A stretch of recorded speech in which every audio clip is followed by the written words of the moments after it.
Jean, chapitre 10. En vérité, je vous le dis, celui qui n'entre pas dans l'enclos des brebis par la porte, mais s'y introduit par un autre endroit est un voleur et un brigand. Mais celui qui entre par la porte est le berger des brebis. Le gardien lui ouvre et les brebis écoutent sa voix. Il appelle par leur nom les brebis qui lui appartiennent et il les conduit dehors. Lorsqu'il les a toutes fait sortir, il marche devant elles et les brebis le suivent, parce qu'elles connaissent sa voix. Elles ne suivront pas un étranger, mais elles fuiront au contraire loin de lui, parce qu'elles ne connaissent pas la voix des étrangers. Jésus leur dit cette parabole, mais ils ne comprirent pas de quoi il leur parlait.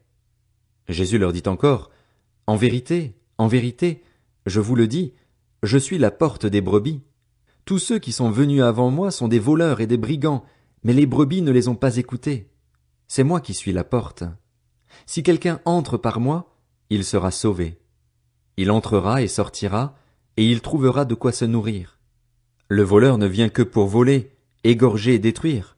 Moi, je suis venu afin que les brebis aient la vie et qu'elles l'aient en abondance.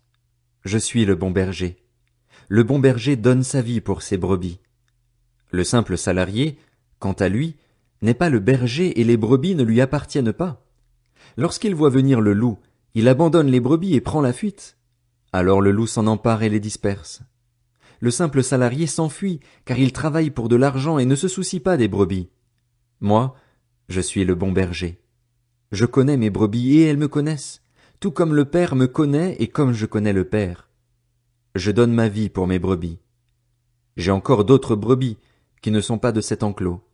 Celles-là aussi, il faut que je les amène. Elles écouteront ma voix et il y aura un seul troupeau, un seul berger. Le Père m'aime, parce que je donne ma vie pour la reprendre ensuite. Personne ne me l'enlève, mais je la donne de moi-même. J'ai le pouvoir de la donner et j'ai le pouvoir de la reprendre. Tel est l'ordre que j'ai reçu de mon Père. Ces paroles provoquèrent de nouveau une division parmi les Juifs. Beaucoup d'entre eux disaient « Il a un démon, il est fou, pourquoi l'écoutez-vous » D'autres disaient « Ce ne sont pas les paroles d'un démoniaque. Un démon peut-il ouvrir les yeux des aveugles ?» On célébrait alors à Jérusalem la fête de la dédicace. C'était l'hiver. Jésus marchait dans le temple, sous le portique de Salomon. Les Juifs l'entourèrent et lui dirent « Jusqu'à quand nous laisseras-tu dans l'incertitude? Si tu es le Messie, dis-le-nous franchement. » Jésus leur répondit « Je vous l'ai dit et vous ne croyez pas. Les œuvres que je fais au nom de mon Père témoignent en ma faveur, mais vous ne croyez pas parce que vous ne faites pas partie de mes brebis, comme je vous l'ai dit. Mes brebis écoutent ma voix, je les connais et elles me suivent. Je leur donne la vie éternelle. Elles ne périront jamais et personne ne pourra les arracher à ma main. Mon Père, qui me les a donnés, est plus grand que tous et personne ne peut les arracher à la main de mon Père. Le Père et moi, nous sommes un. » Alors les Juifs prirent de nouveau des pierres pour le lapider. Jésus leur dit « Je vous ai fait voir beaucoup de belles œuvres qui viennent de mon Père. À cause de laquelle me lapidez-vous » Les Juifs lui répondirent « Ce n'est pas pour une belle œuvre que nous te lapidons, mais pour un blasphème, parce que toi, qui es un être humain, tu te fais Dieu. » Jésus leur répondit « N'est-il pas écrit dans votre loi, j'ai dit, vous êtes des dieux? S'il est vrai qu'elle a appelé Dieu ceux à qui la parole de Dieu a été adressée et si l'écriture ne peut pas être annulée, comment pouvez-vous dire à celui que le Père a consacré et envoyé dans le monde, tu blasphèmes, et cela parce que j'ai affirmé, je suis le Fils de Dieu?